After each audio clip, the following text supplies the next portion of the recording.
Hi అండి. అందరికీ నమస్తే. 'రావణ చెరలో సీత' పార్ట్ 53 మళ్ళీ పంచ్ పడింది సూర్య కడుపులో. బావా! కొంచెం కొట్టకుండా మాట్లాడు బావా! తట్టుకోలేకపోతున్నాను అని కింద కూలబడ్డాడు సూర్య. సూర్య ఒకటి చెప్తున్నాను. నీ నెగ్లెక్ట్ వల్ల కొన్ని దూరం అయితే అవి ఎప్పటికీ దగ్గరికి రావురా. కొంచెం డేర్ చేసి నీ మనసులో మాట అందరి ముందు బయటపెట్టు. తర్వాత జరగాల్సింది జరుగుతుంది. ఇంకా ఈ విషయంలో నేనేమీ మాట్లాడను. నేను బయటికి వెళ్తున్నాను. మళ్ళీ నైట్ వస్తాను. నేను వచ్చేసరికి అంతా సెట్ చేసుకుంటావో, లేక నీ జీవితంతో పాటు నువ్వు ప్రేమించిన సత్య జీవితాన్ని కూడా నాశనం చేస్తావో, ఇద్దరూ దూరంగా ఉంటారో అదంతా మీ ఇష్టానికే వదిలేస్తున్నాను అని ఇంకక్కడ ఒక్క నిమిషం కూడా రామ్ ఉండకుండా వెంటనే రూమ్‌లోకి వెళ్ళిపోయాడు బాధగా.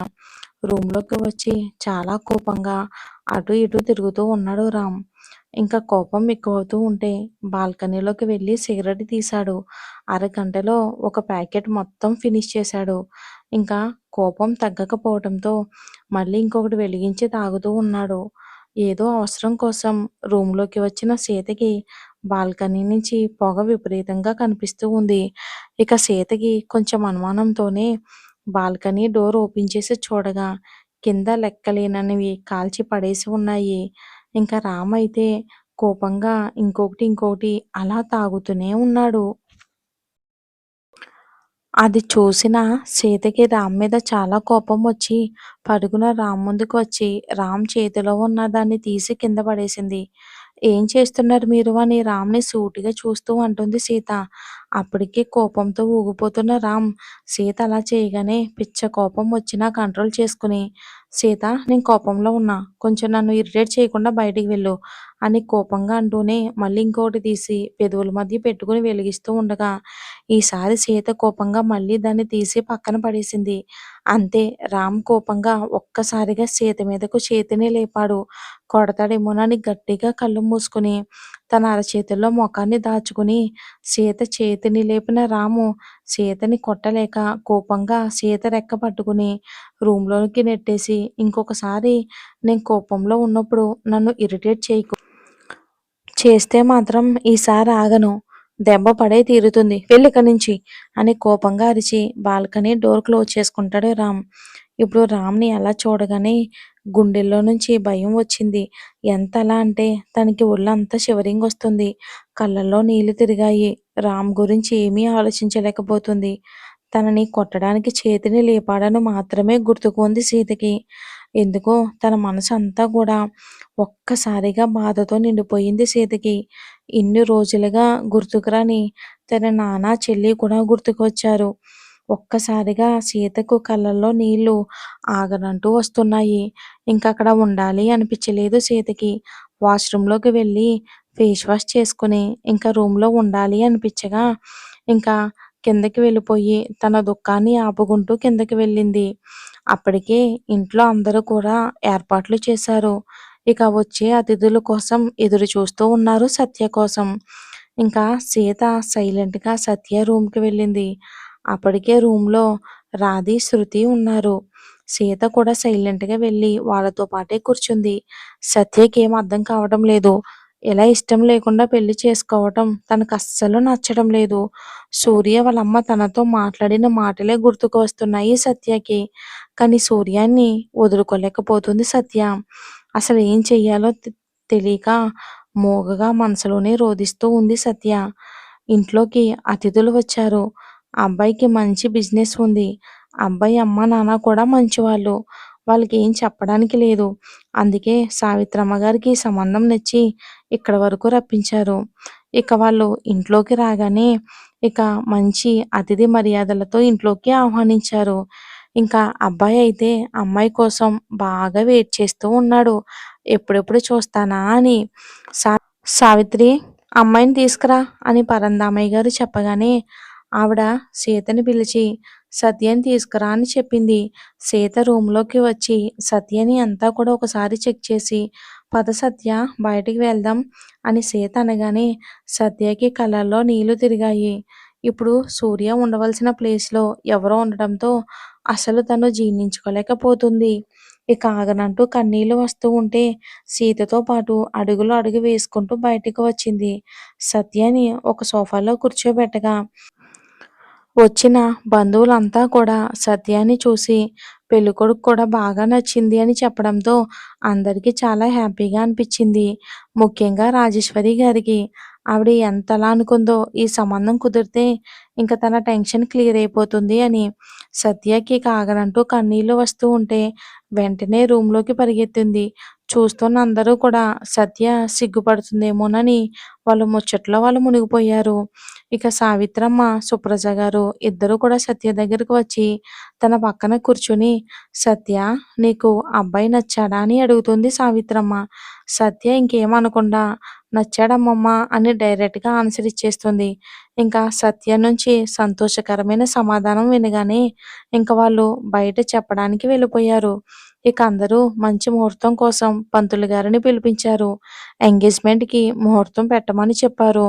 ఇంకో వారంలో మంచి ముహూర్తం ఉందని పంతులు గారు చెప్పడంతో ఇంక అందరి కళ్ళల్లో ఆనందం. ఇక అన్ని మర్యాదలు చేసిన తర్వాత వాళ్ళు వెళ్ళిపోయాక ఇంక అందరూ ఒక దగ్గర కూర్చొని ఎంగేజ్‌మెంట్ గురించి అందరూ మాట్లాడుకుంటూ ఉన్నారు. అందరిలోనే సత్య కూడా ఉంది. అప్పుడే మెట్లు దిగుతూ వస్తాడు సూర్య తన లగేజ్ బ్యాగ్‌తో. అందరూ ఒక్కసారిగా వెనక్కి తిరిగి చూడగా సూర్య బ్యాగ్‌తో వస్తూ కనిపించగానే చూస్తున్న అందరూ షాకయి నిలబడ్డారు. సత్యకైతే కళ్ళల్లో నీళ్లు ఆగనంటూ వస్తున్నాయి. కానీ కంట్రోల్ చేసుకునే ఉంది బాధగా.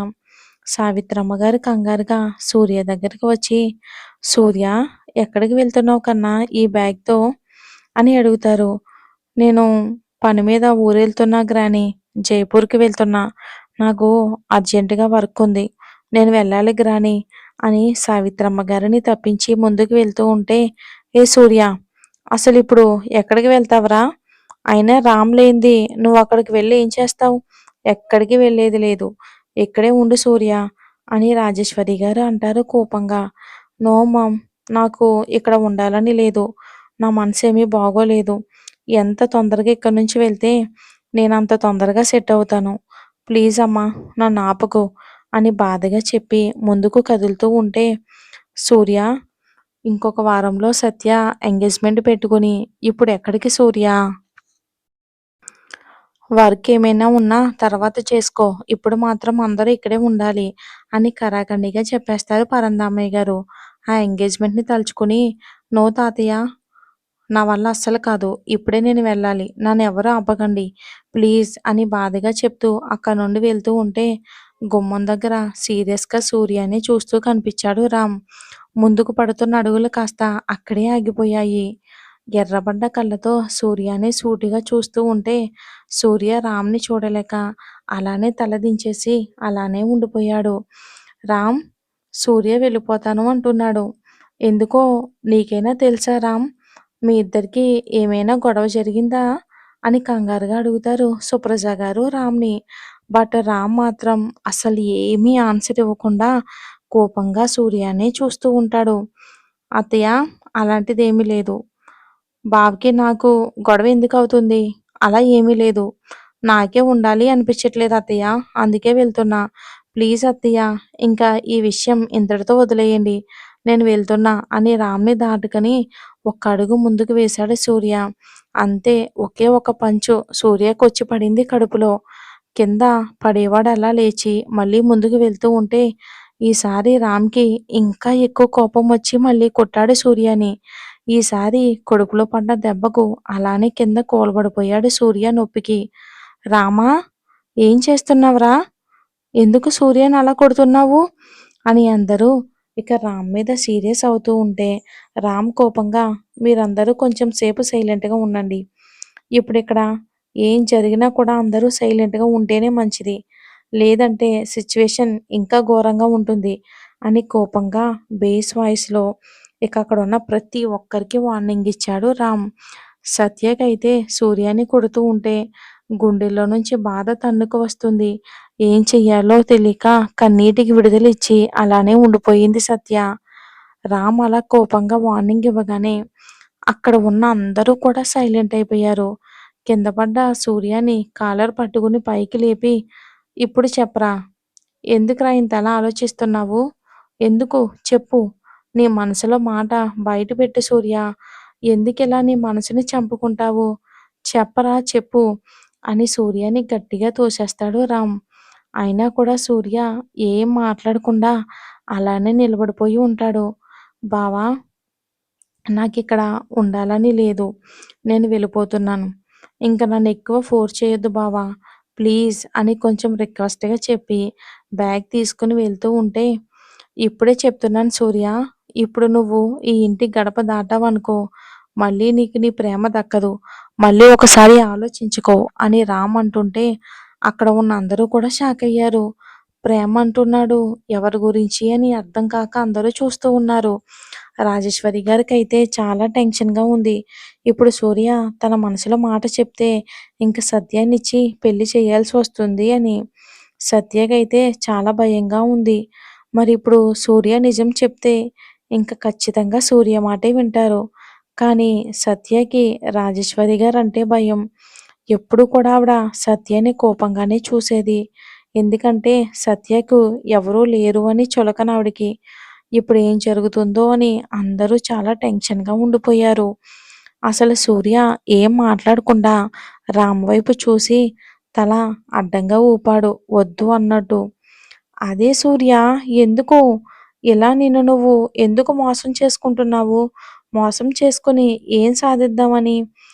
ఇలా ఇద్దరు వేరు వేరుగా ఉంటే ఫ్యూచర్‌లో మీకు చాలా ప్రాబ్లమ్స్ ఒస్తాయి. ఒకసారి ఆలోచించు సూర్య. ఆ తర్వాత నీ ఇష్టం అని పక్కకు తప్పుకున్నాడు రామ్.